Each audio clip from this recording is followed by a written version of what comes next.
Hello and welcome to Open Your Mind Radio. You have myself, Alan James. Myself, Stephen George. Good evening. Good evening. It's Sunday the 11th of October 2015. Sorry for the delay. We had a bit of a software crash, unfortunately, as it happens every now and again when we have a guest on that's maybe revealing information that maybe the powers to be don't want them talking about. So things like that happen. But look, we're just a few minutes over, so we're not too bad. Good evening anyway. Right, okay. We have a packed show, loads and loads of information, and what we're going to do is, Alan and Steve's week, we're going to wait till the end after the interview with Tolec, but we have a couple of things that we want to read out. But before we do that, let's find out what the communication channels are. Yes, communication channels this evening are... The communication channels are email info@oymireland.com, by phone 046 927 1212, and you can also contact us direct through the OYM chat room. Yes, 046 927 1212 is the phone number for the studio. If you're going to call in from outside the Republic of Ireland, it's going to be 00353 46927 1212. If you're on the website there, hi, good evening to everyone in the chat room, also to the people in the People's Internet Radio chat room as well. Hi to all you. We're going to be monitoring both of the rooms there for questions for our guest this evening. If you are on the OYM website, you will see the Facebook link there on the left hand side for the anti-social media. You can check us out there. As we say every week, we've got a lot of subscribers over there on anti-social media, and a lot of good information being shared during the week. Also, we have the YouTube link down the bottom of the website there as well. And for those listening on the Android, or wishing to listen on Android or smart devices or iPhones, etc., you can check us out on the TuneIn Radio Link app. So you can just go into your Google Store, your Play Store, or wherever it may be, and download the TuneIn Radio Link application, and you will find us on there with a quick search. Alan. Brilliant, Steve. Okay, just a couple of things before we bring Tolec in. Now, just to let you know that our guest Tolec is a representative of the Andromedan Council, and we're going to be talking about that. Before we get Tolec in, we're going to be talking a little bit about that beforehand. But before we do that, just like to say that the United We Strike Radio Marathon was on yesterday, and myself and Steve, obviously, we have a slot on the marathon that we do every month, and loads of guests on, loads of information there. So if you have the time and you want to find out about some information, or you want to tune in to hear what we said yesterday on the marathon, you can pop over to unitedwestrike.com, and all the podcasts will be available there that you can tune in, you can download and listen to. Steve. Yeah, we want to say a big shout out there and a big thank you to Stephanie Ralph. You probably remember we had Stephanie on the show a couple of weeks back, and she was our guest. And Stephanie sent us over a complete kinesiology kit. She said she'd send us over a little something, but what she actually sent was a complete kinesiology kit, which included 12 DVDs, a DVD holder, workbooks, manuals. And we were blown away when this came in. So we're actually looking forward to taking a look at these and seeing exactly what information, well, what we can do with them and how we can help people. So a big thanks to Stephanie. Brilliant stuff. Now, it's been a long time since we put the donations thermometer on the site, because we know money's tight with a lot of people, and, you know, just the way it is, just austerity and everything else. But our main PC that we use is over 5 years old now, and it's going through hard times. It is reaching the end of its life near enough, and what we need to use it for anyway.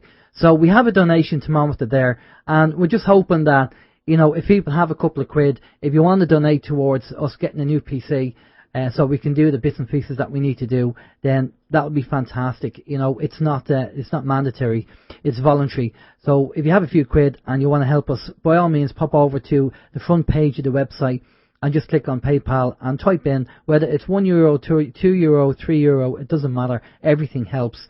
The more zeros at the end, the better. Well, of course, yeah, it'd be quicker. But that would be great, and if we could replace the PC, that would be fantastic, because it's past its sell-by date at the moment. But and the beer fridge as well. We need to replace that. The beer fridge, yeah. Now we're going to get our guest on. Now, I'm sure the fact that we said our guest is Tolec and he's a representative of the Andromedan Council, I'm sure there's a few people. Not everybody, but I'm sure there's a few people have gone and reached over and put their tinfoil hat on. because we are kind of conditioned, aren't we, really, to when we hear something like that, he's a representative of the Andromedan Council, that you kind of go, oh, here we go, let's reach for the old tinfoil hat. But the second step we have to take really is to say, well, hang on a minute. How much do I know about this person and the research and the work that he's done? Because Tolec has been around for a good few years. He's done a lot of interviews, and he have the website and everything else.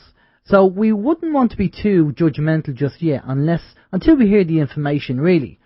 And that's really 4D thinking, is to say, okay, well, let's present the information and let's see what Tolec has to say and what information he has. Because, as I say, there's a lot of information out there. The rabbit hole goes very deep.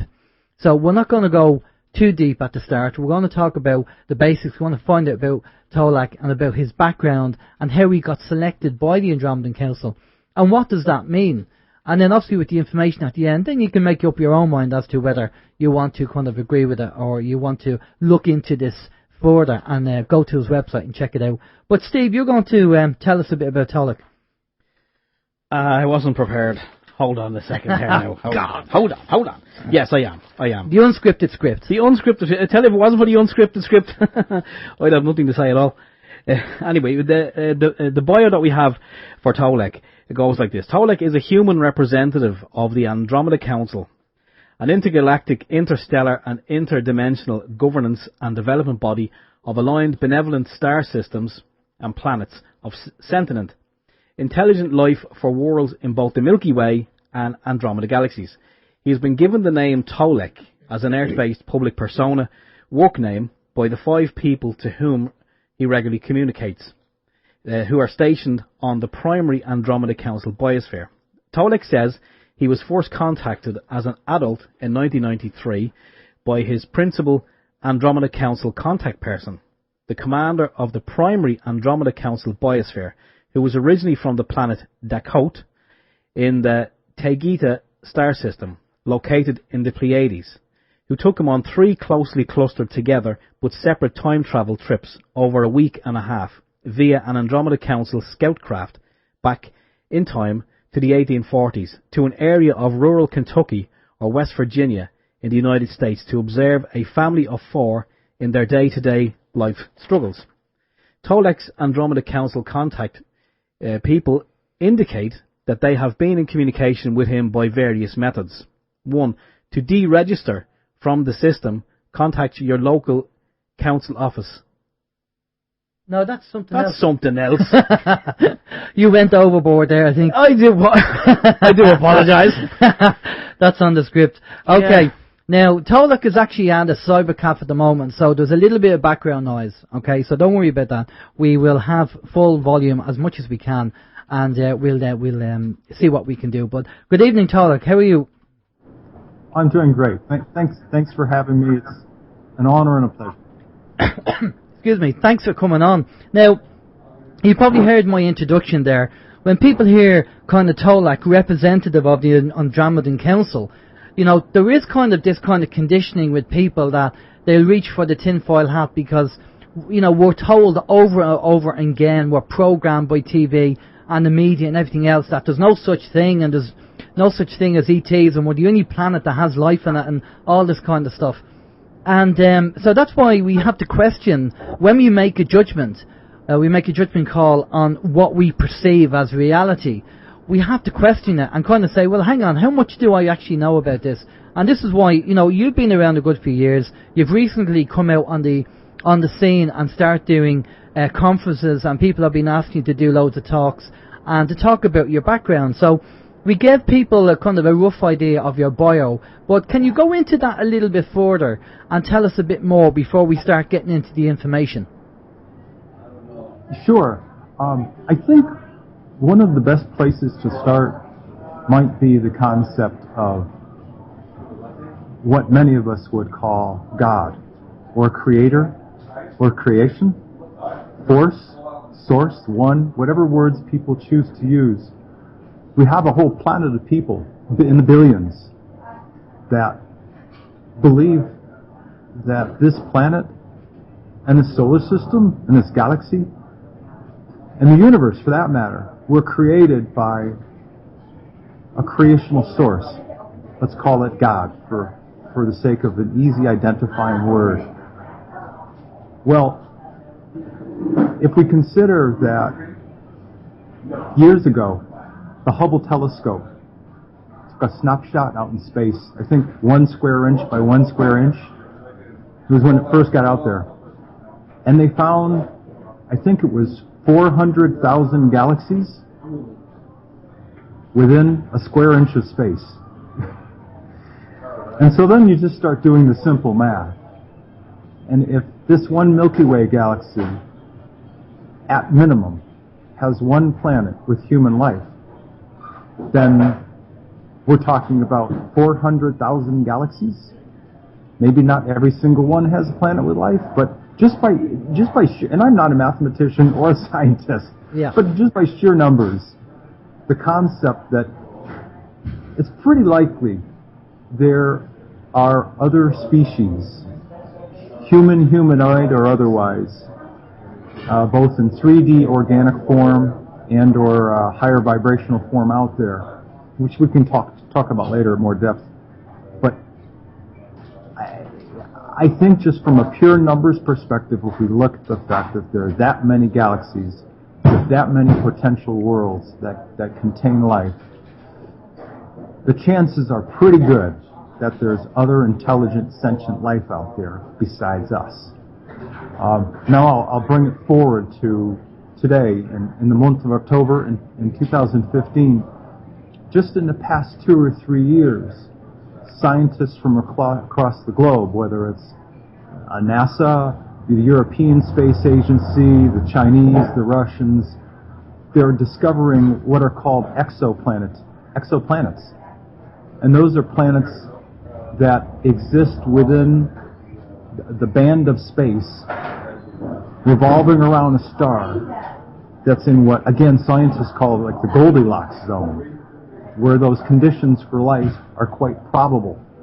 And I think, geez, there's at least 5 or 6 large exoplanets, like the size of Jupiter, with what they believe are Earth-like conditions that have just been discovered in the past couple of years. And I don't follow any news on television. I get all my news from the web as I choose to see fit whenever I want it. And these reports are popping up over the past couple of years. So, you go back as far as 20 years ago in the Hubble telescope and what they found in space, and recently with large-scale exoplanets, very much like the planet Earth. Those are 2 pretty good arguments for the fact that it's pretty likely that we're not the only ones here. We're not the only humans here. Now, there are all sorts of allegorical stories that people have heard over the course of years of people from Alpha Centauri and Tau Ceti and Vega and Orion. Those are stories that other people tell, and I'll let them tell those stories. But there seems to be enough, at least allegorical evidence and some empirical evidence that indicates that we're not alone.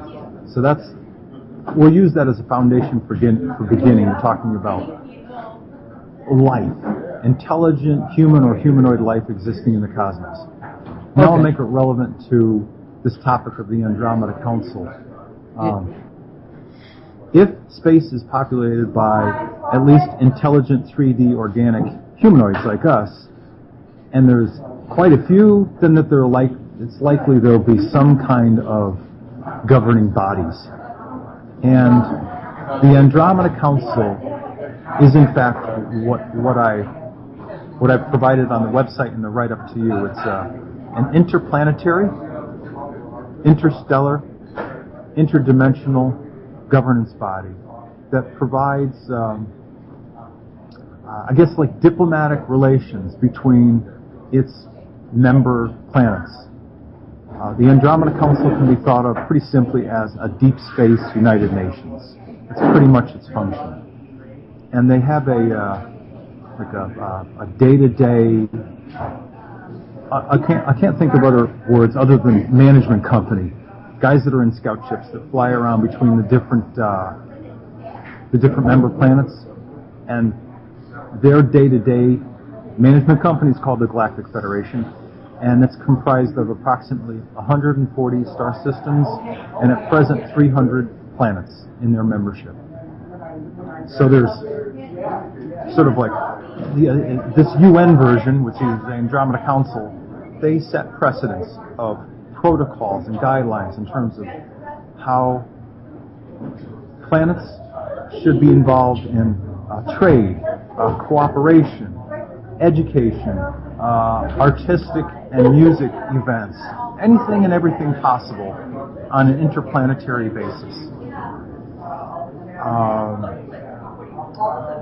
Now, as to the composition of the council, there's actually, and people can see it on the Andromeda Council website on the About page, but essentially there are 12 senior members of the Andromeda Council from 12 different star systems. The oldest one, most senior member, happens to be people from the Arcturus star system, planet Tolec. Those are senior members. And there are also a whole bunch of members that have junior status as well. They haven't been part of this governance body for as long. My role specifically is differentiated from the people on the council. I think it's worth restating that if you've got 12 senior members, and they're from star systems including Arcturus, Antares, M103, Procyon, Vega, Capella, as well as the others, all the way through Betelgeuse. Each of these star systems has an ambassador, male or female, and they have adjutants, assistants. Like a UN, it's a council. The council has people that assist, like their adjutants and their assistants, but it's also, the council also has advisory boards and subcommittees that consider and weigh different topics and get involved in kind of like upfront research to provide the council members with accurate information. That's the place where, when I'm on the Andromeda Council biosphere, I do work up there. I'm on what would be called the Joint Earth Subcommittee. And it's myself and about 10 or 12 other people, and we provide information simply on a research basis regarding this time of change that we're in right now, up to and including when the higher dimensional shift of this planet happens, and then beyond into the future when at some point it's expected that when Earth finally becomes a cohesive, non-warring planet, that it will be extended membership into the Galactic Federation and therefore the Andromeda Council. But that's that subcommittee, the Joint Earth Council Subcommittee. That's where I do the work when I'm up in the primary Andromeda Council biosphere. And I understand that I've run up there countless times in just my spirit form, my fine essence spirit form, and 111, 112, something like times physically. Okay. And I think that's a good starting point. Yeah, okay, no problem. It's just a pity about the background noise there, because it seems to, at times, it seems to come over you there. But not to worry, we'll soldier on anyway. Unless you want us to shout out and tell them to keep quiet. To be wondering who we are. Okay, so you talked about the shift, and people talk about the shift going to take place and this energy hitting the planet. What's your take on that? Would you do me a favor and repeat the question, please? Yeah, basically, we hear a lot of talk about the shift taking place, that there's going to be a shift or an event going to happen, and there's these, we've been told that there's energies hitting the planet at the moment, the wave X. What's your take on that? Okay, thank you. I've been taught that not only this planet, but this whole solar system is traveling through an area of space that has very high energy, very high magnetics, and busy in terms of space junk, space rocks, asteroids, meteors, whatever you want to call it. There are a number of names for it. Some people call it a galactic torsion wave. Some people call it wave X. Some people call it the proteon belt. I don't know. But quite simply, that we as a solar system, because not people don't quite realize this. Not only is our solar system moving, but the whole universe, this galaxy, it's all in movement. So as part of this movement process, we're going through this band of energy in space, which is quite dynamic, and it's of a higher vibrational frequency with higher vibrational tones. And that's the simple of it. That's the best way that I can explain it. There's the difference between, for any musicians out there, there's certainly a difference between an E note and a G note. And a G note is a lot higher than an E. So we're, if you will, we're moving up the musical scale to a higher vibratory tone. And from everything that I've been taught, that higher vibratory tone is going to create a transformation for all life on this planet. We will no longer be organic, made of flesh and blood and bones, dirt and mountains.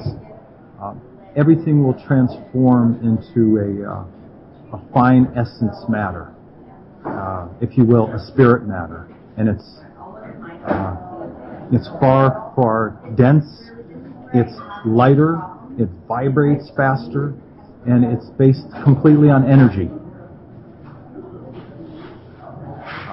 Okay, and what about the event that they talk about? Well, from everything I understand, the actual moment of transformation, I don't know what, I can't claim to know what other people are talking about, because honestly, I don't follow what a lot of people are talking about. I get questions from people who write to me that have written about different people like myself, including the most recent gentleman, Corey Good ETXG. I've learned some things about him because of people asking and writing questions. But in any case, I can't know in detail what the event is about as other people define it, but I can tell you that the actual moment of transformation will be a moment when all organic matter on this earth essentially will transmute, and higher vibrational energy, a higher vibrational frequency will become the predominant vibratory force on this planet. And anything that's organic, mountains, trees, people, animals, fish, birds,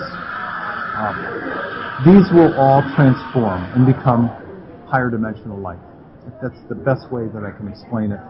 And I can also tell you that any life forms who are on this planet that are of a lower vibratory rate, and it's explained to me kind of like people who are angry, that live in anger, who live in fear, people who are killers and murderers and liars, and and the list goes on in terms of those kind of personality and emotional traits that exist in some people. They're not going to be able to tolerate the shift. Tolec, can you just bear with us there for a minute? We're just going to go to a quick musical break. Just bear with us there for a minute. Sure, go ahead. We'll be back after this. This is Open Your Mind Radio on OYMradio.com, UnitedWeStrike.com, and PeoplesInternetRadio.com. Right, okay, we're back. We just had to try and sort out the problem. We know that Tolec has some great information to talk about, but at the end of the day, with all that background noise in the canteen or in the cybercafe, it just was very difficult to focus on the information that Tolec was talking about. So we now have him on his cell phone, and he's outside in a quiet spot now. So Tolec, are you there? Yes, I am. Great stuff. That's so much better. Less noise now. Well, my apologies and thanks for your patience. I appreciate it. That's okay, no problem at all. Just let's address that question that I asked you there just before the break. Basically got to do with the event and this shift that's going to be taking place and that people are talking about. Can you tell us about that? Sure. To the best of my ability, I will do that. In my world, I guess in my universe, the information that I learn, for me, the word event means the moment of transformation when this planet and most life on this planet will transform from being 3D carbon-based organic life to 4D, kind of like mid-level, 4.5, 4.6, level higher dimensional life. I can't speak to what other people are calling the event because there are other people out there talking about different topics, including the moment of transformation of this planet. But I call it a moment of transformation, and it's when most of life on this planet will transform into becoming mid-level, higher dimensional life, and that includes anything that is organic that is from this planet, like oceans, lakes, streams, mountains, hills, people, animal, birds, fish. You get the idea. Yeah. The idea. For people who are, if you will, highly negative beings, people that live in a world of anger, hate, greed, those people will not be able to tolerate the higher dimensional frequencies that are going to be pervasive all across the earth. And their life form will simply dissipate, and they're going to end up, reincarnating and taking a new 3D life on some other Earth-like world because their vibrational being, for lack of better words, won't be able to tolerate the higher vibrations of this planet. That's the best way I can say it. So for me, the event is the actual moment of transformation.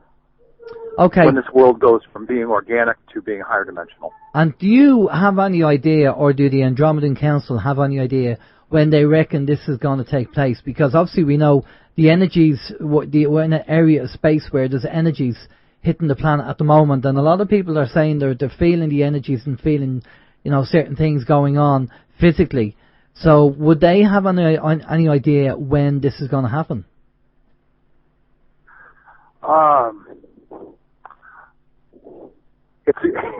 It's a good question. It's certainly a question that's born out of what we experience on Earth as time. And I understand the reason for the question. So before I answer the question, I'm going to provide a comparison. All right? I was having a conversation, as I do many times, with the people I'm in communication with. There are 5 of them, but I pretty much talk to 2 or 3 of them a lot. And we were having a conversation that was born out of my own unique interest in the nature of time. Apparently I've been a student of time for many lifetimes, and I'd asked them the question from my own perspective.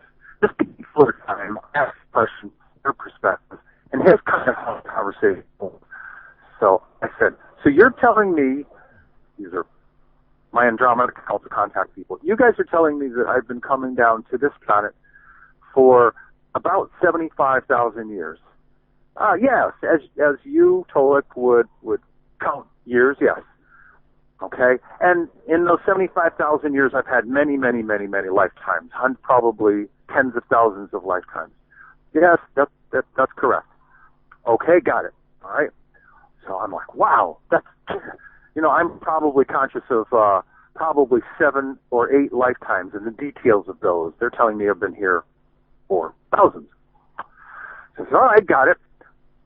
Now, let me ask a question from your perspective.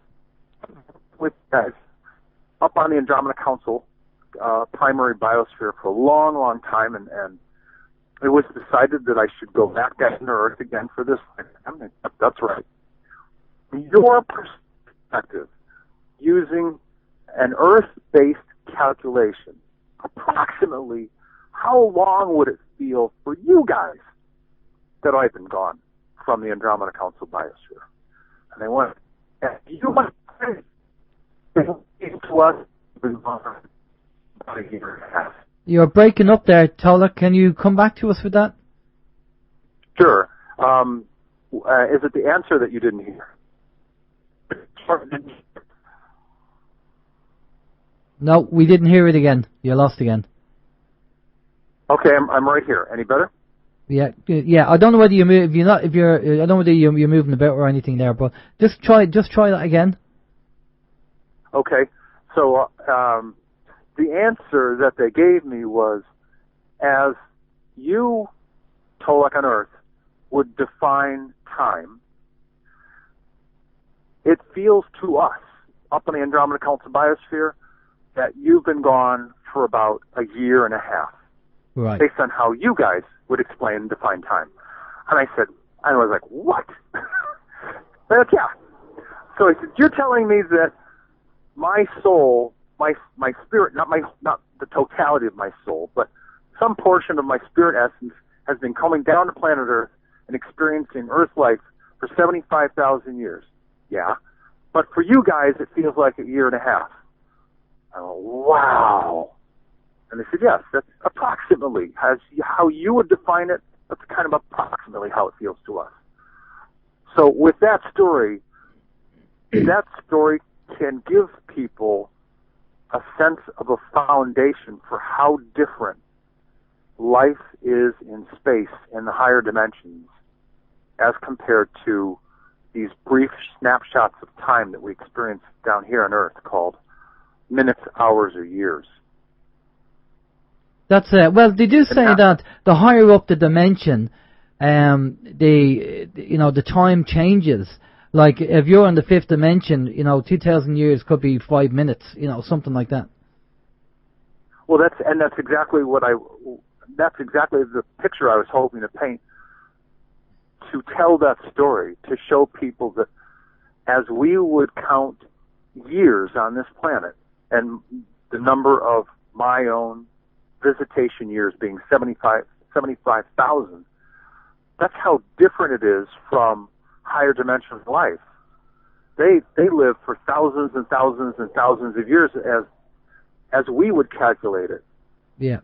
And a year of Earth life, so 75 years of Earth life for them is like a snap of a finger. Yeah. It's just there. I guess what I'm trying to say is there's almost no comparison. So huge. There's almost no comparison, and I'm providing this baseline of understanding so that when I say what I'm about to say, I would ask people to take it with, as we would say, a grain of salt. Based on what they know about the changes that are happening in space to this solar system and to this planet. It is not a matter of when it will happen, it's a matter of the events that will come to an apex. Okay. Well, can you tell us what's happening now? I mean, there's a lot of people saying, we wonder what's going on now. We hear an awful lot. I know you talk about the biospheres and if they're actually in our galaxy at the moment, and are they, what's happening, what's going on? Because when we talk about Planet X, Nibiru, coming in, some people believe that it's not here, it's not going to happen. Other people believe that it is going to come in. What's your take on the whole kind of biosphere, Planet X thing? Oh, sure. As Nibiru is identified by Nibiru, the name Nibiru applied to a specific planet with life on it that travels through space. That specific planetoid, traveled over our solar system. It didn't go through it. Think of a multi-story building, 15, 20, 30 stories high. Let's say planet Earth was at the 3rd floor. Well, Nibiru would be parenthetically at the 9th or 10th floor. And it passed across over the top of our solar system as agreed upon by a number of parties back in March of 2012. So that thing's gone. It's in deep space. Nibiru, it's outside the solar system in Earth space. It's gone. Now, are there other bodies that are messing around out in space? Planetoids, meteors, given the area of space that this solar system is passing through? Yes, of course. There's greater density of this kind of space rock, space junk planetoids that are out there in this area of space that we're passing through. Okay. That's the answer. Okay, and, there's obviously the scaremongering and the fearmongering that does go on an awful lot. And one of them is, again, I've seen it time and time again on Facebook, and it came up the other day, the whole we're going to be hit by an asteroid, or an asteroid's going to pass the Earth. So, I mean, have you heard that? Oh, well, there's all sorts of stuff going on, across the internet, about a variety of topics that are meant to cause fear, are meant to cause anxiety. Who's doing it? Who's perpetuating it? It probably ranges from, on the low end, people who live in fear most of their lives, to, if you will, up on the high end, people who are paid to incite fear, people who are paid to incite anger. There are things called internet trolls. And there are people who are paid simply to cause disruption, cause confusion, cause fear. And it's existed for years, and it will continue to exist. I would tell everybody that you can live any kind of life that you want to. You can live a life of calm and peace and quiet based on those kinds of choices, or you can live a life that gets caught up in the fear of any possible event. Somebody could be in fear when they hop in their car, go to the store, or go to the market, or go to any other place. It's like, if I don't do this right, and if I don't come to a stop here, or if I don't slow down, I might get hit. Or if I take a turn here, somebody might hit me there, or somebody might run through an intersection. There are people who live in fear their whole lives. Yeah. There are other people who don't have any fear. Okay. And what do you think is going to happen with the financial system? Because we're hearing an awful lot. I mean, there are a lot of financial forecasters like Gerald Salenti and sgreports.com on YouTube talking about the Ponzi scheme, the fractional reserve banking, which is going to collapse in the next could be a few weeks, few months to a year. Yeah, I have. You know what? It's quite honestly, it's hard to know what's going to happen and when, because we still have, and for people that have followed or paid attention to my work over the years, or even of other people as well, there are known to be malevolent powers that are at the top of the power structure across this planet. And whether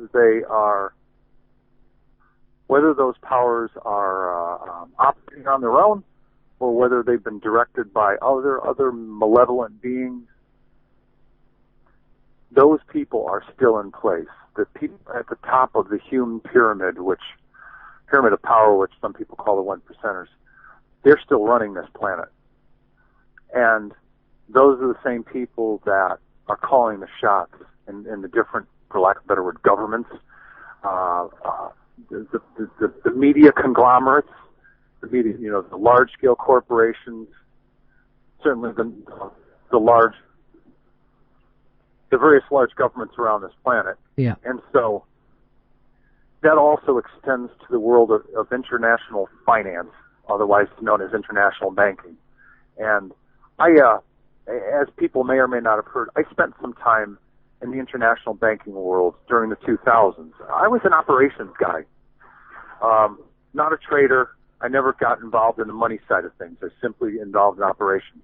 What I discovered was a world that was full of people who lied, bankers who lied to cover up their own actions, I discovered more corruption than I had ever seen in my life. In an industry that I believed should have been at the height of moral values, of people being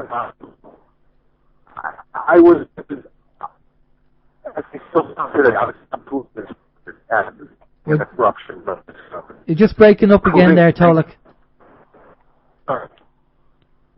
It was then, it was pervasive then, and the corruption and the lies that I found extended at the very top of all of the major banks. All of them, including some of the smaller banks in some of the smaller European countries. They all lied, and they all still lie today to keep the money in their control. And just a quick lesson on banking for people who don't know about it. Global banking is about the taking of money, taking of assets, and using a multiplier effect to multiply the value. Like if you give a bank £10 or $10, they're going to multiply it to 100 or 200 or 300. And most depository statements, if you read them closely, you are releasing your ownership of your funds once you deposit it into a bank. And what happens is the banks not only multiply it, but they then go invest it in different investment schemes, and it ties the money up. So if you have a few thousand, a few 100,000 or a million in a bank, to try to get your hands on your money,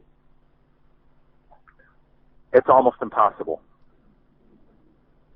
And the bigger the amount of money, the more impossible it becomes. Yeah. So how soon will the system change? As soon as the banks in the BRICS, Brazil, Russia, India, China, South Africa, and the new development bank, if there's a point in time, sometime in the future, when those power structures and those new financial systems have greater ability, greater leverage than the existing IMF World Bank system, as soon as that point in time when the scales get tipped, that's likely when you'll see a change happen. I don't know when that'll be. Yeah. I just don't know. Because there's an awful lot going on at the moment. Okay, well, we have a few questions in, Tolec, so I'm going to get Steve. Steve's going to read them out to you there and go through them with you. Steve. Yeah, sure. Tolec, we had a question in there from John. John's a long-time listener of the show, and John is wondering, do you claim to be an alien to our world? And he's wondering, what does the name Tolec actually mean? Oh, okay. The question has a few answers. Okay. The first answer that I'm going to provide is someone would need to have, as a basis of understanding, the concept of reincarnation. Most Christians across the globe, Christians and Catholics, believe that we're born on this planet and we live our life, and at the end of that organic life, whether you're 15 years old, 37, 48, 82, at the end of that life you have three possibilities: hell, purgatory, and heaven. And I'm not making any judgment here. I was raised Catholic. I'm no longer a practicing Catholic, but I was raised Catholic, so I understand clearly those concepts. But those are the baseline concepts of Christian and or Catholic faith. You live a life, and you've got three choices, or three things that will likely happen to you. You'll either go to heaven, go to hell, or you'll be stuck in purgatory for some amount of time to, I'm paraphrasing, atone for your sins. There's another view of life, and that's the Eastern perspective, which is each of us not only has a soul, but that soul will experience many lifetimes on this planet as a way to grow. And based on everything I've taught, and based on everything I've experienced personally, and based on my own knowledge, I've heard from my Andromeda Council contacts that I have had thousands of lifetimes, and yet I can at least clearly remember 7 or 8 of them, including 3 as a Lakota person, Lakota Native American, 1 as a Dakota with a D, 1 as a Hopi man, Hopi Native American, another as someone from Pakistan, another as a gentleman who was a Buffalo soldier in the 1800s down in the Southwest, like in Texas. Then there are a couple more that I remember. So I have real memories of prior lives, and it's that foundation of understanding of reincarnation that I'm going to now explain. Who am I, and where am I from originally? I've learned that my original soul was born on a planet called Dakote, Dakote. The planet Dakote exists. It's one of 4 planets that revolves around the Tegeta star system. And if people go to the star charts and they look at what's known as the Pleiades, the open constellation of the Pleiades, otherwise known as the Seven Sisters, Tegeta is a star that's sort of like, as we would look at it, at the upper right-hand corner, kind of like between 1 and 2 o'clock. I've also lived, for lack of better words, a number of lifetimes or a consistent soul expression life on the primary Andromeda Council biosphere. I've been working there for years, and like anybody else who experiences human life, here's the totality of my answer. My soul chose to come onto this planet. Today I'm in my mid-50s. That means I was born in the late 50s time frame, late 1950s. And my understanding of human birth is that sometime before the child is born, I'm not sure whether it's 2 weeks or 2 months or a month and a half, but that at some moment before the child is born, the baby is born, a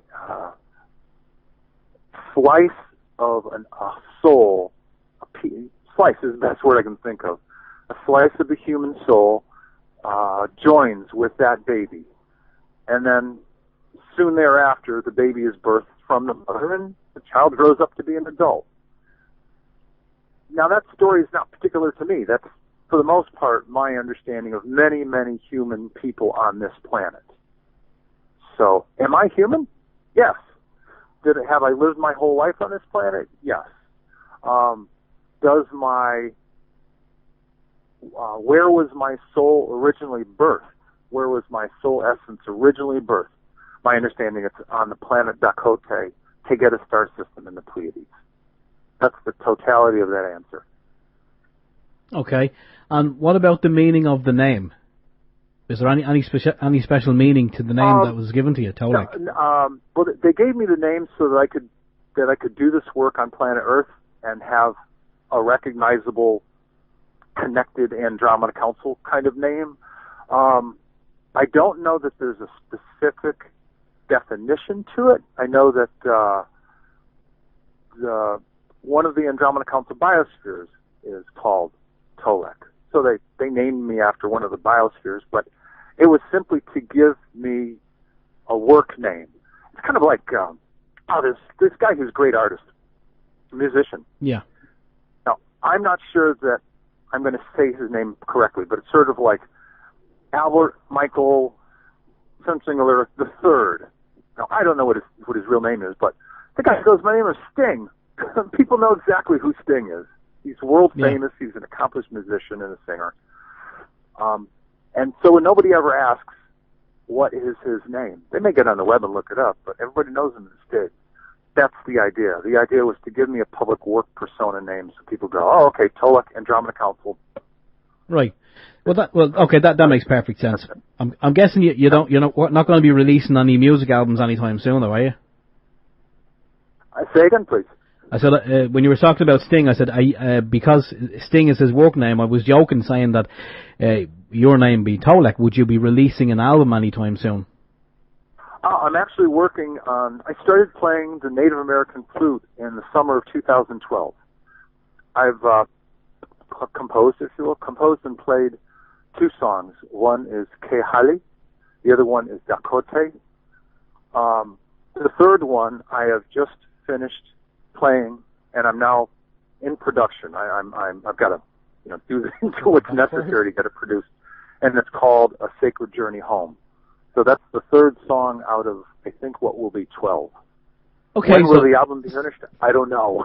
So you were going to release an album, okay? Oh, fair play. I don't know. Come here, could you just wonder, the Andromeda Council? I mean, some people will say, and it has been said on the chat room many times, that we're all waiting for something to happen, and we're all waiting to be saved. There's so much injustice going on in the world, and we're all waiting for someone to come and save us. And people are saying as well, like the Andromeda Council, you're their representative here. If the excrement really, really, really hits the fan, and I believe it has, but can they intervene and save us, or assist us in any way, shape, or form with all the injustice that's going on in the world on such a large scale? Yeah. Boy, what a great question. Boy, there's so many stories that I could use to address this, but I'll just speak plainly. We Earth humans, the various human races on this world, and the great diversity of human races that are on this world. And it's no mistake that you've got, as an example, why do people who are from Africa, well, at least we think of them as from Africa, but they're not originally from Africa. Why do they look the way they do? Why do people from China and Japan look the way they do? Why do we, at least me, and others who are Caucasian, why do we look the way that we do? Are we human? Yes. Are we originally from this planet? No. And that's one of the great challenges on this world. Other than the fact that we've been messed with for thousands of lifetimes and thousands of years on this planet, it's been quite a prickly affair to have this many diversity of human races on one planet all trying to get along. And so we're a planet that's been existing for thousands of years, almost in a perpetual warlike state. We're like a planet full of 12-year-old bullies that keep beating each other up. Yeah. It's nonsensical. From where I come from, it makes no sense at all. And I ask that question myself every day. It's like, why do people keep doing this? We're all on this one little ball, this one little globe, sitting in this little corner of space. This is collectively our planet. We all chose to come here, one way or another. You're talking about our spirit form or our human body form. We chose to come here. And yet, we kill each other over land, over oil, over money. It's ridiculous. It's a way to live life. It's a nonsensical proposition. So, the Andromeda Council and intervention. Here's how they've been intervening. There have been certain cosmic events out in space that they have either redirected or diminished destructive capacity, diminished potential destructive capacity, so that this process of transition that the planet Earth is going through, that it happens in an easier manner. I can tell you about a few specific events, including a couple of submarines that had multiple nuclear warhead launch capability. I think it was 2 or 3 years ago in the summer. They were crewed by multinational mercenaries that went under, if you will, since they're subs, they went under sail out of Germany up toward the poles, and there were 2 of these subs, and they attempted to launch nuclear missiles onto the Arctic Circle, onto the ice cap, to cause I guess what some people call a false flag birth event. I can tell you categorically what happened to those subs and why those missiles disappeared, because the people from the Procyon star system and the Andromeda Council intervened. They basically caused one of those missiles just to malfunction, shut down, and fall to Earth and do nothing. And the other one, they just disintegrated it. They disintegrated it at launch. There have been other situations like this where people from the Andromeda Council as well as other good ETs have stepped in because they're not going to allow any radioactive destruction of this world. The ripple effects from this planet across the cosmos,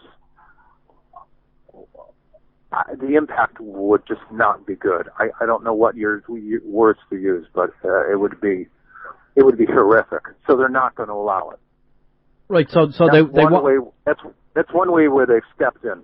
Where they won't step in is to coin an old phrase, man's inhumanity to man. They're not going to step in if the Israelis and the Syrians are killing each other. They're not going to step in if the Hutus and the Tutsis are killing each other. They're not going to step in if the people from Afghanistan have issues with other people. It's human against human.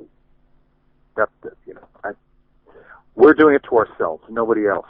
And they're not going to do it because primarily if they did, somebody on Earth could always say, well, you stepped in and you stopped this process and you didn't allow us to work out our own stuff.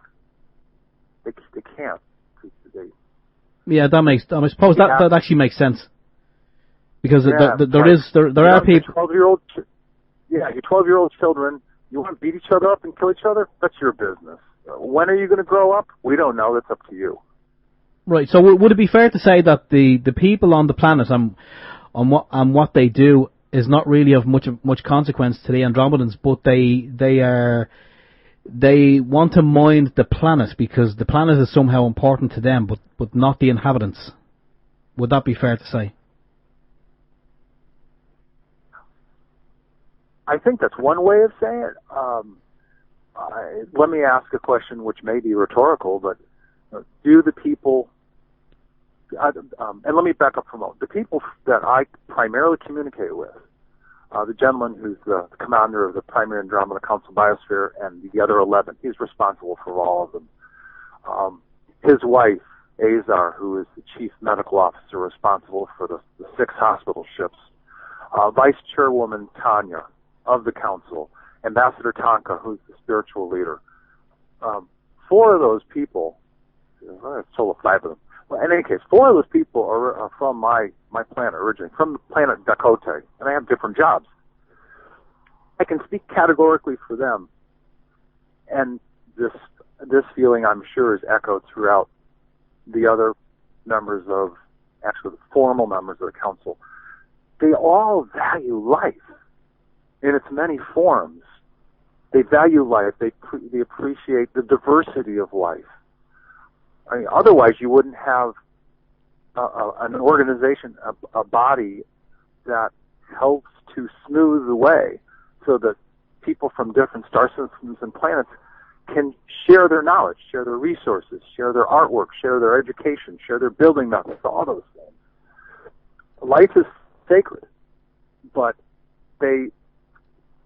so because life is sacred, but also because they're bound by, for lack of better words, spiritual laws. And those spiritual laws include the fact that they have to allow people who are souls in any form, they've got to allow for their evolvement. Do they care? Do they love the people of Earth? Yes, of course. But we have to evolve on our own. We have to be allowed to become whatever we're going to be. Mm. And as I mentioned earlier, it is expected that sometime in our future, that at that moment when we finally become a calm, peaceful global society, that's when we as a planet will get an invitation to join the Galactic Federation and the Andromeda Council both. Okay. But we've got to grow up. We have to stop being warring bullies. Yeah. We have to stop being emotional. We have to stop being emotional children. We do, and the sooner the better. Is the Earth the only planet that the Andromedans are kind of watching and observing, or are there other planets? And have they given you any information as to where there may be life on other planets? Oh, certainly. I can tell you, my sincere apologies for the trucks. I can tell you that, as an example, there are at least 21 other worlds. 3 of them are Earth-like. And of the 3, 2 of them are very, very much like Earth. And the only difference is they only have 1 or 2 races of people on each of those planets. And sometime, a relatively short duration of time after planet Earth goes through its higher dimensional transformation, those worlds will also be going through their own higher dimensional transformation. And part of that process is a cleanup from the manipulation, control, and abuse that the reptilians have done on those worlds also. Those worlds are human. They're much like Earth. There are only a couple of different races, but those worlds have been manipulated and abused and controlled as well. Okay. And a freeing of at least 3 other worlds that are Earth-like, a couple of them which are very much like Earth, and another 18 worlds after that are going to be going through this transformational shift, all of whom have life. Are those worlds 3D organic life?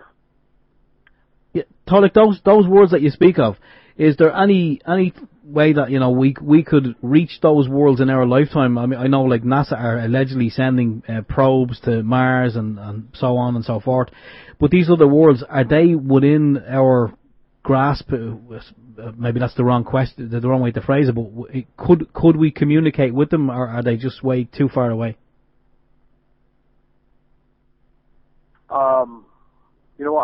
I honestly haven't asked where those worlds are located. Oh, right. But I just haven't asked. I think the broader question is, will we, as a planet of people, experience contact with people from other worlds in the not too distant future? And I firmly believe the answer is yes. It's going to happen across the globe, and I've been told that it will most likely happen during the peak period of when a number of the changes will be happening across this planet.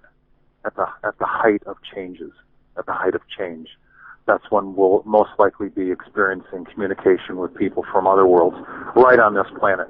And what way will that be? Well, what way will the communication be, Tolec? Because we hear about this disclosure all the time.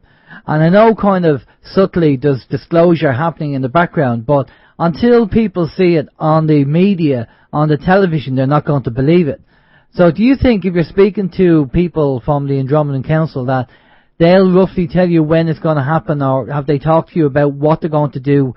I mean, is it going to be something like Independence Day where ships are going to appear, or how are they going to do it? No, okay. And that's a good question. It's really got 2 parts. It is likely that before we have positive interaction, positive face-to-face interaction with good ETs, people like the Andromeda, people like member planets of the Andromeda Council and other good ETs that will be visiting this world, before we have those kinds of experiences, I believe we're going to have at least one experience with a malevolent ET race that will present themselves as sort of the panacea, the quick fix to all of our problems. People of Earth, we're here, we've got this technology, we love you, we'll take care of you here.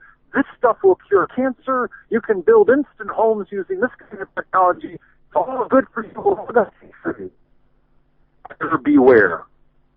That's not it's not the way benevolent ETs work at all. And it's also likely that if we get this kind of presentation, or we're coming to land, watch for us in London, or watch for us, showing ourselves over major cities. That's not the way they do things. Okay, well that will likely be kind of a false flag. We're here. We're announcing ourselves to say these kind of stuff. Those are not the good guys. That's kind of the Project Bluebeam, what we've heard. And we had a lady on a few weeks ago called Stephanie Ralph, who said that if that does happen, and she kind of said the same thing, the last thing you want to be doing is getting on the ships. Right. What will?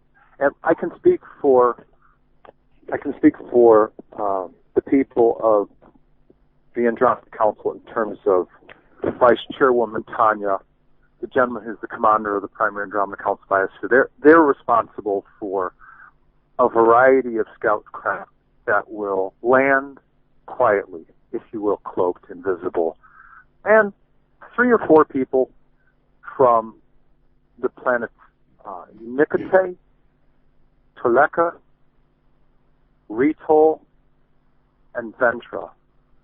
And they'll range from, as we in the States would say, about 6'7", 6'8" or so, to I think maybe 7'8", 7'11", 8 foot tall. I'm not sure what it is in meters, but in any case, and there'll be people who have light green skin, people who have mocha colored skin. There's one of the races has light green skin, and they have what you would describe or see from the fictional series, fictional television series called Star Trek. They have bald ears like Spock. So there'll be races. Those 4 races of people will be quietly landing and visiting with people in small cities and small towns very quietly, in quiet settings, not raising a ruckus at all. Well, we've heard that this is happening at the moment. We had Gordon James Gananoto on, and him and his wife and friends have all experienced this, and he said that it's actually happening. The way you describe it, they will come down cloaked, and they will, get 1 or 2 people, or whoever the people that they want to, who know they can trust and are on the right frequency, I suppose. And Gordon James said this has been happening already. Wow. And as a matter of fact, I just heard about him just within the past month and a half from the last Mount Shasta conference I was at. I met a woman who was responsible for helping to get him launched. But in any case, this is the way that my people have said it's going to happen. And for my people, they're saying it'll happen at the height of all of the activities that indicate the planet's about to transform. And they'll be visiting with people across the globe, the continent, Europe, Ireland, England, the States, South America, Central America. They'll likely start with indigenous people all across the globe who already have an innate understanding that their ancestors are from the stars. The whole concept of star people or star ancestors, otherwise known in the Western world as ETs, those are their family members. So it's a concept they're quite comfortable with. And so the people from the Andromeda Council will most likely be visiting with the indigenous people first, and then go on to the more developed, of course, first world countries. Yeah. Well, because there's an awful lot going on at the moment and globally. Apart from the weather conditions and the patterns and the flooding and the sinkholes and everything else going on, and the wars, Afghanistan, Syria, the whole lot. I mean, we are really at a time that there's so much going on, and even the financial system, the way things are. So if there's ever a right time for something to happen, I reckon this would be around the time for it to happen. I can tell you that we're building toward it. We're building toward it. And I asked them recently, I said, you've always told me, as I was talking to the gentleman who's the commander, you've always told me about large-scale Earth events, but are you also telling me that it's not only natural Earth events created from the activity in the cosmos, but events that that we as humanity do on our own. And he said, yes, all events. And it's kind of interesting. I saw a movie a few years ago called The Knowing. And there are a lot of movies that teach. They do it subtly sometimes, and sometimes it's more blatant, more obvious. But there's a movie called The Knowing that stars Nicolas Cage. And if you haven't seen it, to make a long story short, he discovers through his son a note that was written 50 years earlier by a young girl, and it's like an 8.5 by 11 piece of paper that has a whole series of numbers on it. And he's able to figure out that the numbers are a time and date stamp and longitude and latitude, and he isolates them. And what he discovers is that all of these numbers written down to this young girl 50 years earlier is in fact a description of specific events happening on planet Earth leading to a countdown. Yeah. And that movie is the best analogy that I can think of in terms of what's going on today, because there are more things happening on this planet than I'd ever remember. And like I said, I'm in my mid-50s, so I've been around through different eras of change, and it goes back to President John F. Kennedy and us landing on the moon and the race for space. We're seeing technology. People are using technology that 20 years ago they were using in a science fiction sense on television in Star Trek. Yeah.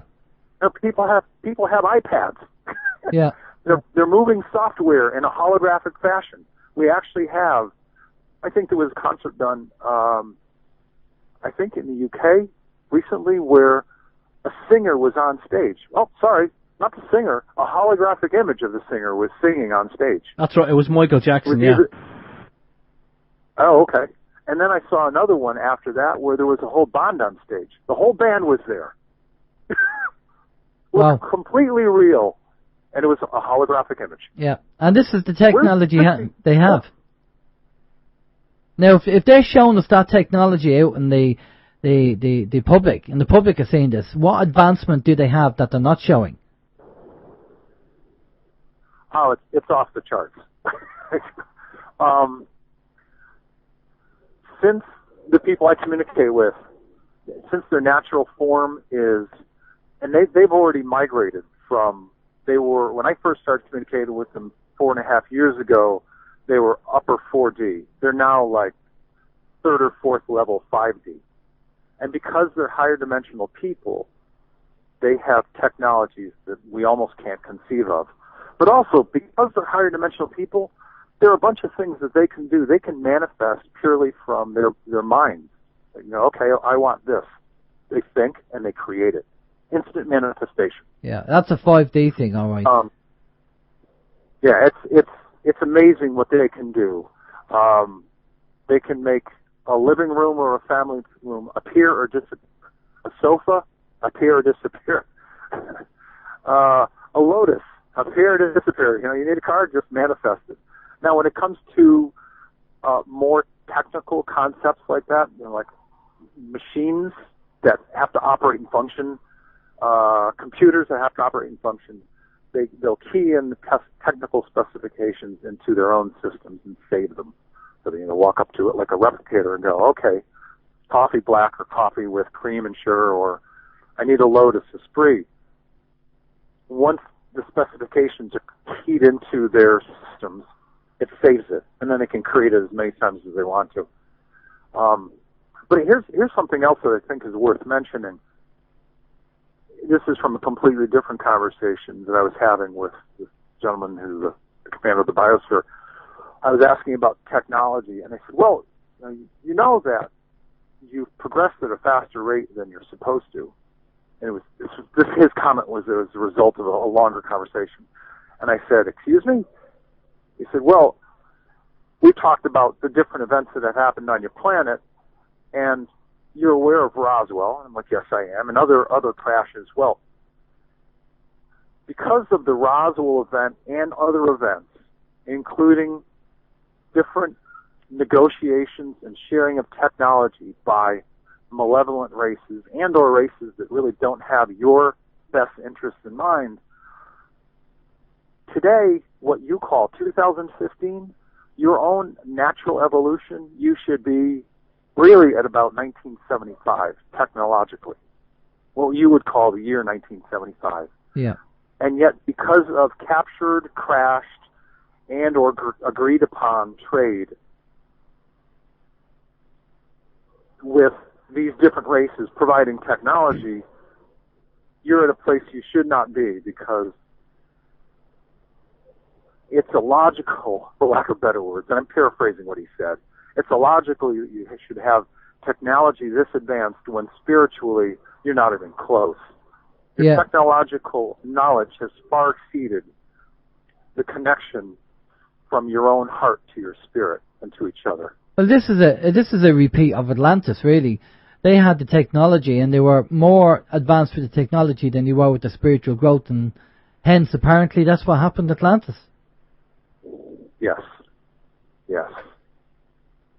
Yeah, absolutely. And it was the Atlanteans, from the little I know of the story, it's the Atlanteans and the Lemurians that went at it with each other. And if I've heard the story correctly, it's the Atlanteans that took advantage of the changes in Lemuria and used their nuclear technology to create the massive Earth changes, the falling of the Lemurian continent because of an atomic attack.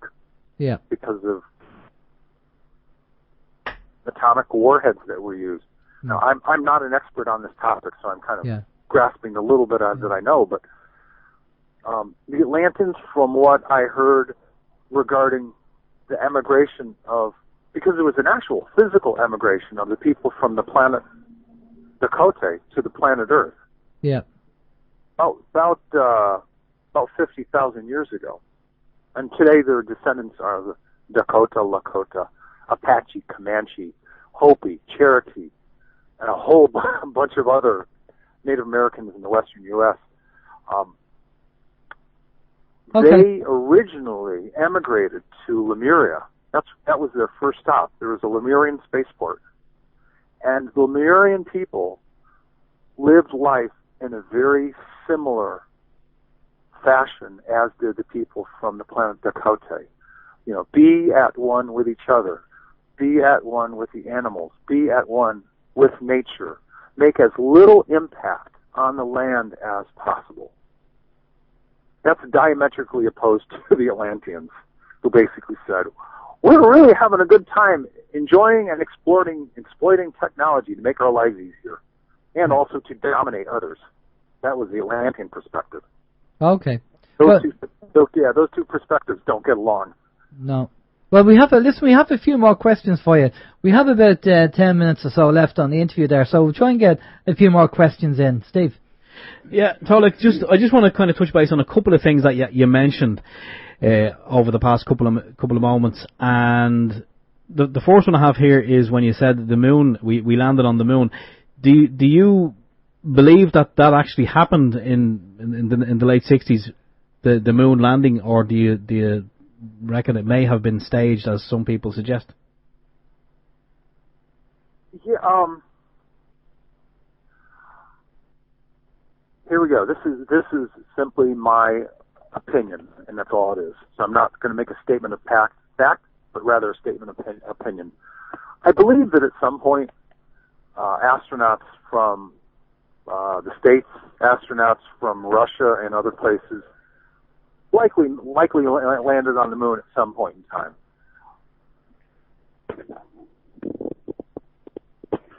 Did it happen when they told us it happened?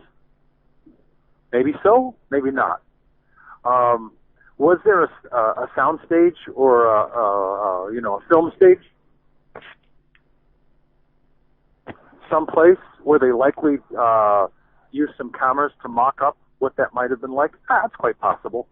I think the bigger question is, who are we?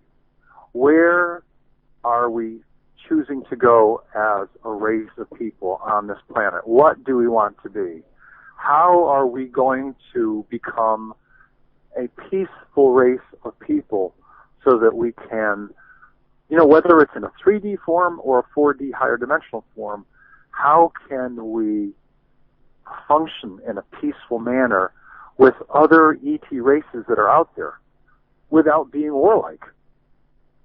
I think that's the bigger question. I once had a conversation with Wendell Stevens back in the early 90s. And Wendell is a man who was involved in a lot of direct contact cases. He wrote a number of books, and we were talking. And it was I remember on a Saturday, early Saturday, like 11:30 or 12 in the day. And I said, Wendell, why is it that so many ET races visit this planet? And he said, this world is a repository of life across the cosmos. It's kind of out here, parked in a little corner of this particular galaxy. And there's more diversity of life on this planet than anywhere else in the cosmos. And because it's a repository, people from other worlds will come from time to time, and if we've got an excess of certain species, they'll come over and pick up certain species of lynx or ocelots or whatever, aardvarks, who knows. It's a huge repository of life. So we've been visited for years.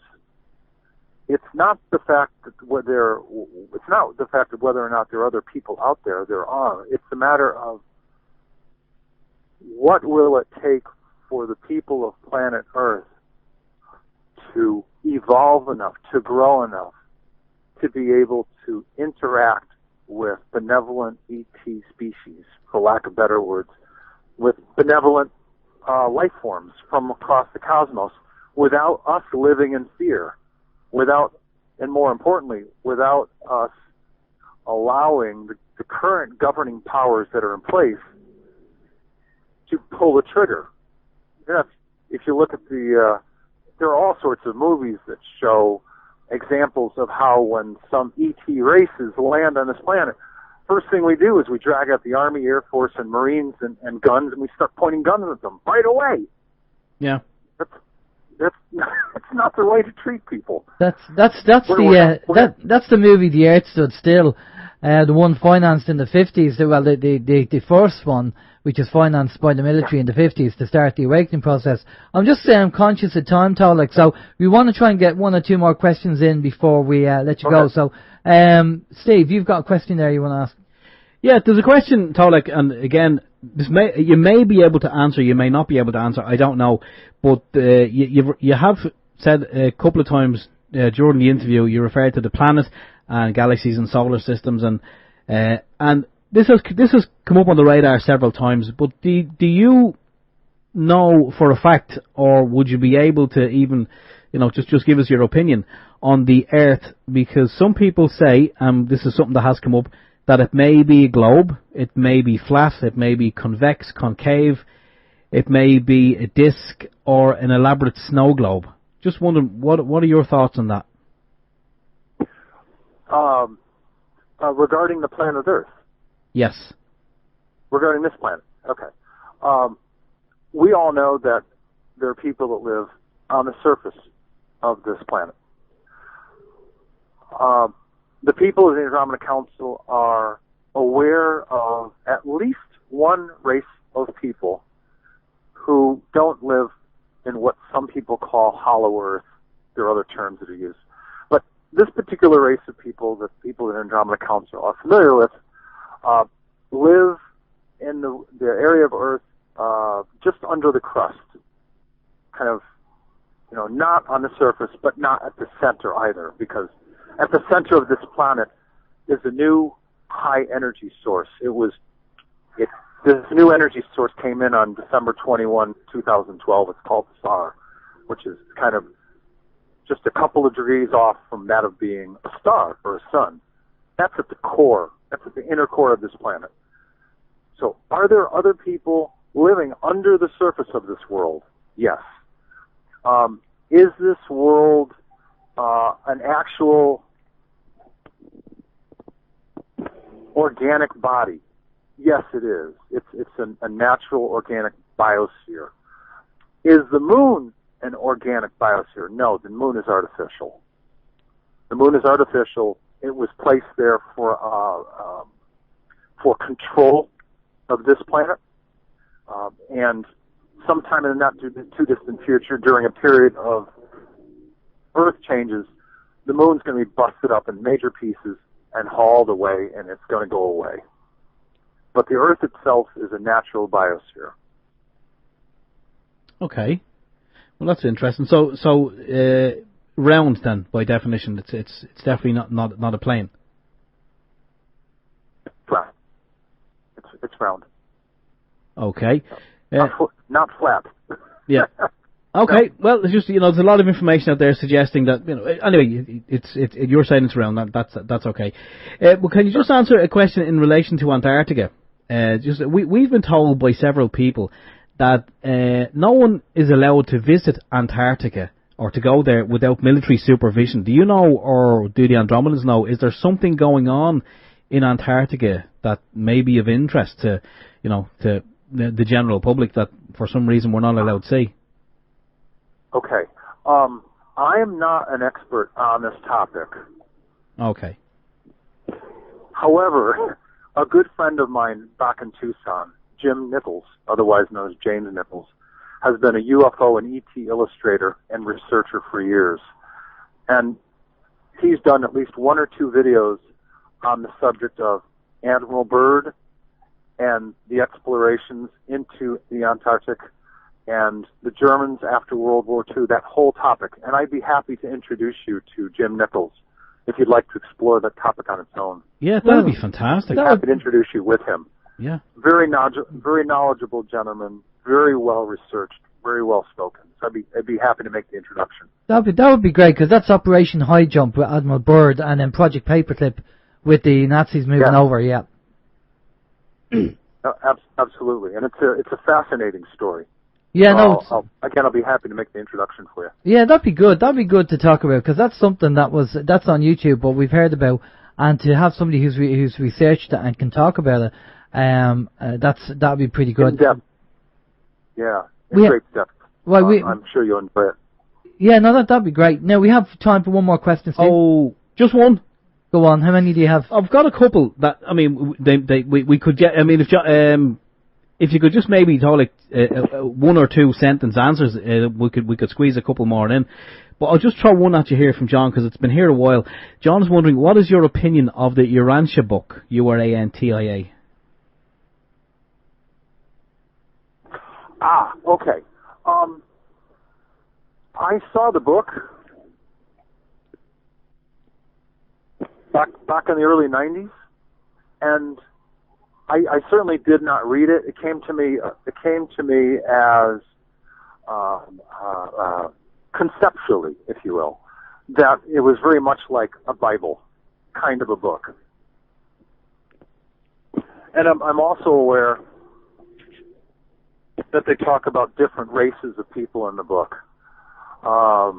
That's as much as I know about it. My knowledge of it and experience with that book are very, very limited. I'm like, oh, okay, looks like a Bible, kind of reads like a Bible. It's got different stories in it, and that's about all I have. I'm sorry that I don't have any real in-depth knowledge. No, that's fine. That's fine. I just don't. No. Okay, well, I'm literally kind of trying to juggle the questions here, so I'm just going to go for this one because I know it's been there a while. Noah is wondering, what are the deeper meanings and implications to humanity coming from crop circles? Or do you know? Crop circles are certainly a way of sharing encoded messages with the people of Earth.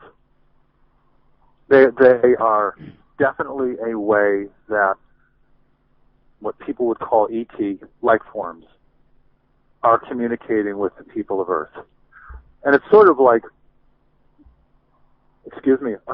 almost with any teacher,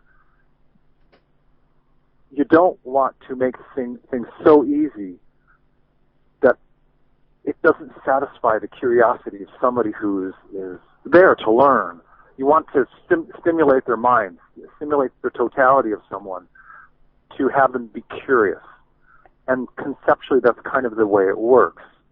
There's some information provided, there are clues that are provided so that people would use their natural curiosity to dive in and try to figure out what's going on.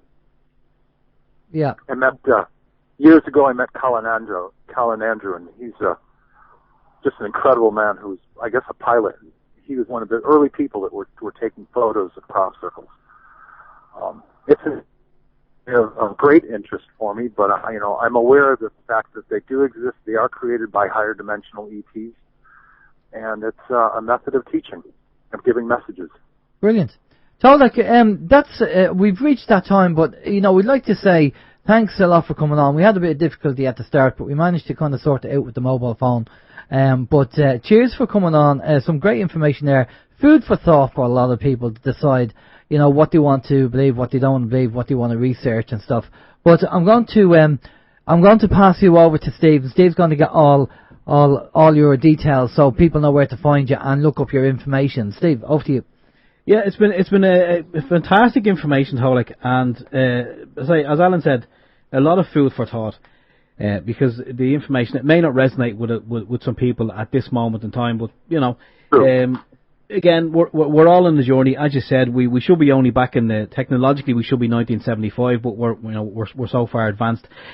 So who knows where this journey is going to take us. But for people who want to find out more information, who kind of have had their appetite whetted by what you've spoken to us about this evening on the show, do you have a website or a YouTube channel where people can check that out? I sure do. Yeah. The website is Andromeda, A-N, D as in David, R-O-M as in Mary, E-D. So it's Andromeda Council. In this case, council is COUNCIL.com. And where this conversation and many others that I've done can be found on YouTube is it's called Tolec, T-O-L-E-C, as in cat, Tolec, from Dakote, D-A-K-O-T-E. That's my YouTube channel.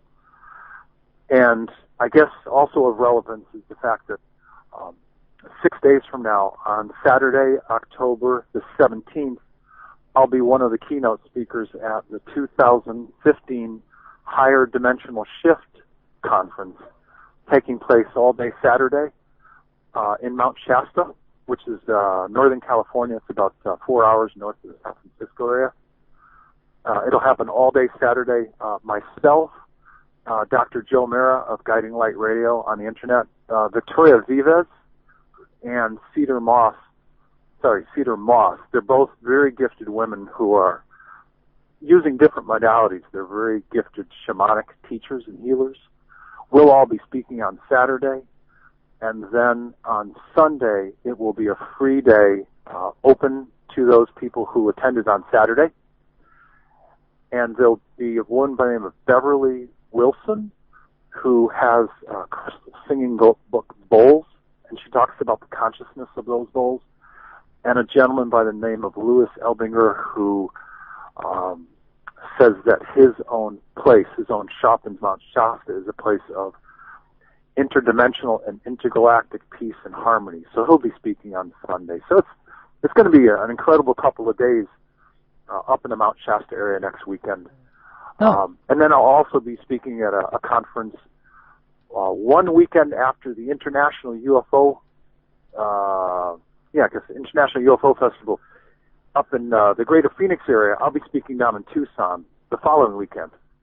Brilliant. So that, because I on a part-time basis to kind of pay my bills, I build websites. So I'll be building that website for those people that are putting on the Tucson conference.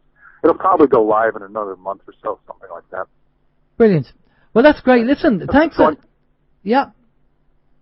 Sorry, go ahead. No, just say, look, that's brilliant. Thanks a lot for coming on. Much appreciated. Again, people are going to pop over to your website there on your YouTube page. Again, thanks for coming on. Just stay with us there for a minute, Tolec. We're going to go to a quick musical break. Obviously, thank you to Adam as well, because Adam got you to get in touch with us and to get you on the show there. So that's much appreciated. Thanks, Adam, for that. Well, we'll just go to a musical break, and we'll be back after this. This is Open Your Mind Radio on OYMradio.com, UnitedWeStrike.com, and PeoplesInternetRadio.com. And we're back. That was the Ra band, Richard Andrew Hewson, for people who remember those, and that was Clouds Across the Moon. Anyway, yeah, some good information there by Tolec. As we said, it may not resonate with everybody. It's just information. You know, at the end of the day, we're not saying that you have to believe anything. We're not saying we believe anything either from any of our guests. We're just the fence sitters. That's right. Yeah, we got the hemorrhoids coming in rather than the asteroids. I mean, again, make up your own mind. I mean, that's why we do OYM. We get people on, let them talk about the information that they have, and then you make up your own mind. Whether it resonates with you or not, it's down to you. It's your decision at the end of the day. Now, we will be going back to Planet Earth next week, because the reason why we've had a kind of a lot of people talking about outer Earth, universal ET stuff was because there was an awful lot going on in between September, October and August, and we wanted to get a few people on, just giving us their take on what they feel is going on. But we also know there's a lot of stuff going on a day-to-day basis that we need to deal with, and that was what we're planning to do. We're going to kind of get back down to ground level now, probably over the next few weeks, and talk about what's going on. So one of the things that is going on, and thanks to Joan who sent us over the email, something that we have to be aware of is this TIP that's going on, the Trans-Pacific Partnership. Now, there was a cancer patient protesting about TIP, and she was arrested for disrupting the actual. There's an event going on. Police, and the news we have here is police in Atlanta on Wednesday arrested a cancer survivor outside of negotiations for the Trans-Pacific Partnership in a protest aimed at maintaining access to affordable cancer medicines in a dozen countries. If that Trans-Pacific Partnership goes through, we're all in trouble, because it's all about privatization and control, and maybe Agenda 30 as opposed to Agenda 21. And it's bad news anyway, so we have to be on the guard. We'll try and get somebody on to talk about that as well. So much to talk about, so little time. Steve? Yeah, we also have some information in relation to an American biblical scholar, Joseph Atwell. Joseph's going to be appearing before the British public for the first time in London on the 19th of October to present a controversial new discovery. Ancient confessions recently uncovered now prove, according to Joseph Atwell, that the New Testament was written by 1st century Roman aristocrats, and that they have fabricated the entire story of Jesus Christ. Some people may not like to hear that, but again, it's his work, and he seems to be able to prove it. His presentation will be part of a one-day symposium entitled Covert Messiah. It's going to be at the Conway Hall in Holborn. Full details can be found on the website, and the website is www.covertmessiah.com. As I say, he's going to say that the whole story was fabricated, but we don't know. Can you imagine the effect that would have if that was proven? It would blow so much out of the water. Well, it would do a lot of harm to organised religion anyway. Well, yeah. Well, there wouldn't be any organised religion after it, because it would be blown out of the water. And you're going to tell us about the migrants. Yes, I'm going to tell you. We heard this as well about migrants. This was on Red Ice Creations. Seemingly No Borders. An activist gang raped a lady. And she was basically told that she should stay silent so as not to damage the cause. Colleagues are alleged to have said that reporting the crime would set their struggle for a borderless world. It would set back, their struggle for a borderless world. The No Borders activist had dedicated a month of her life to helping migrants. Her group was stationed between Italy and France in a place called Ponte San Ludovico. How would you like this That's pronunciation? Good, yeah. You've been practicing. I've been working practicing that Ponte San Ludovico in a place that I can't pronounce when the atrocity occurred. According to reports from local papers such as La Stampa, they're reporting that on one Saturday night, as loud music played at a nearby party, the woman was reportedly trapped in a shower block set up near the camp in a pine forest known as Red Leap. A gang of African migrants allegedly raped her there, and her cries for help are said to have gone unnoticed because of the loud music. La Stampa reports that the woman, around 30 years of age, would have reported the horrific crime were it not for her fellow left-wing activists who convinced her that if the truth got out, it could damage their utopian dream of a world without borders. Well, there you go. So if you want to find out about that story, if you go over to Red Ice Creations Radio, they have I think they did the show on it, so you can have a listen to what they're saying. But we just found that quite interesting that, there's a kind of take on, there's both sides to what's going on with the migrants coming in over Europe. Steve, how's your week? Yeah, my week's been fine. I've kind of posted something at the top of the chat room earlier after I'd read some information in relation to Garda whistleblowers. There's still a lot going on in relation to Garda whistleblowing over here in Ireland, and again, the one I posted up top was in relation to a Garda. Again, sorry for people who are listening outside the Republic of Ireland. The Garda or the Gardaí are the equivalent of the police service. And seemingly some of our police officers are not happy with the pay that they're getting, so they're setting up a little sideline whereby they're importing cars from other countries, and with the help of someone in the revenue service, they're falsifying documents. So they're importing cars, saying that they're at a lower value, and then selling them on, getting all the paperwork done. Because over here we have to pay what's called VRT, which is a vehicle registration tax. Even though we're all in Europe and we're all kind of part of the the European Union, so to speak. It's not a scam. It's a scam. But if I was to import a car, let's say for argument's sake, just a regular, normal, everyday car from the UK, Germany, France, whatever, as soon as I bring it over here, I obviously have to change it over to Irish plates, Irish license plates. So what they do is they have this thing called the vehicle registration tax, whereby they have this magical algorithm which they wave a magic wand, they have a look at your car, and they say, oh, that's worth about 20 grand. And you can say, no, I only paid 10 for it. There we go, I paid 10. They go, no. The book value was 20 grand, so you have to pay a tax based on whatever the hell we say. So it's a scam that's going on, but seemingly one of the Irish Gardaí were involved in this, and with help of someone in the revenue, they were also falsifying documents. The member of the Gardaí has he hasn't been fired, but let's just say he's not at work at the moment, pending an investigation. And the chap who was involved with him in the revenue, he's also let's just say he's not working for the revenue anymore.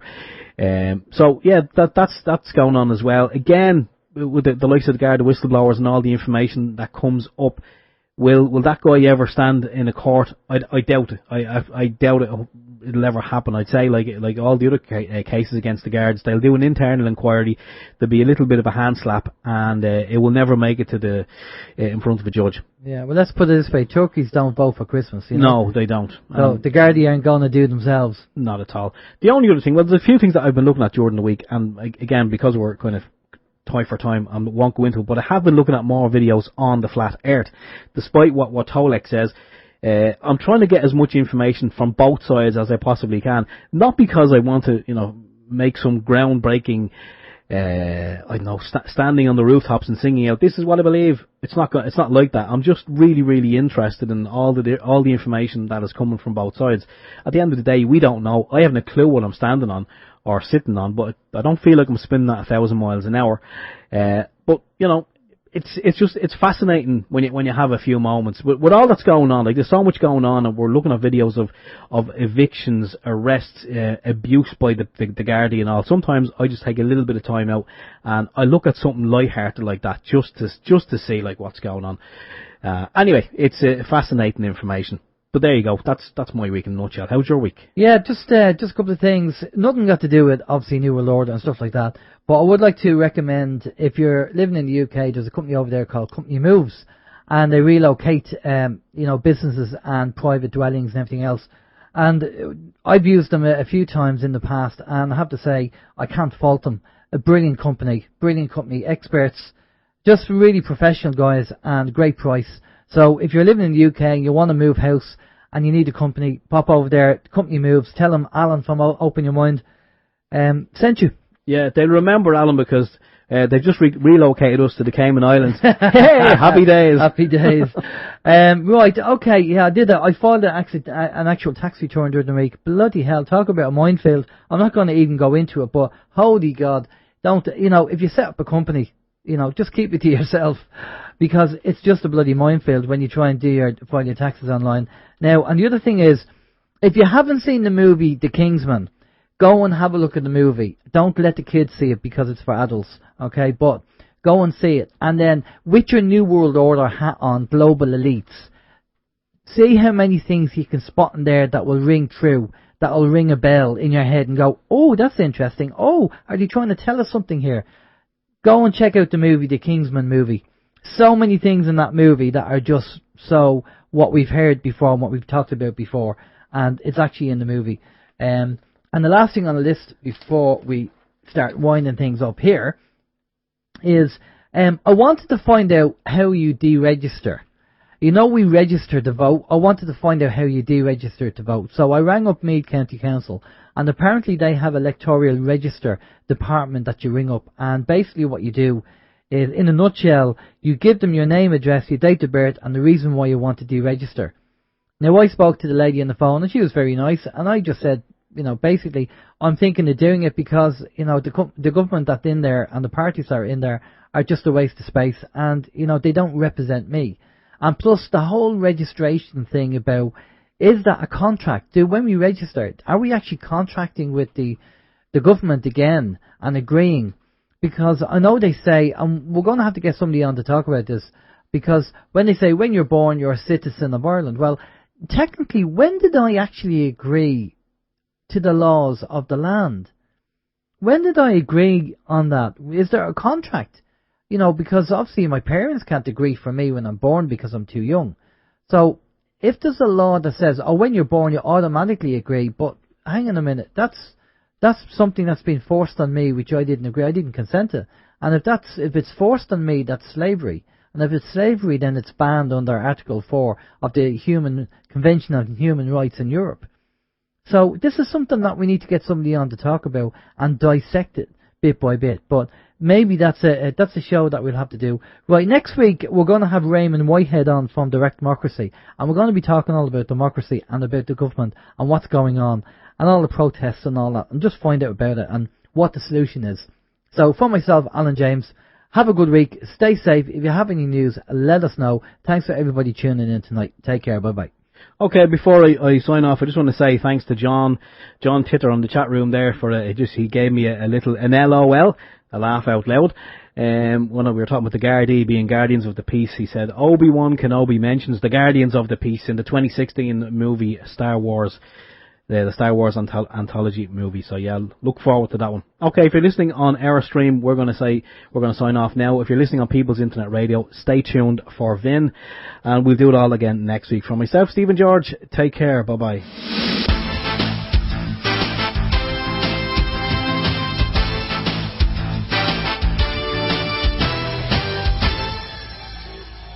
Open your mind.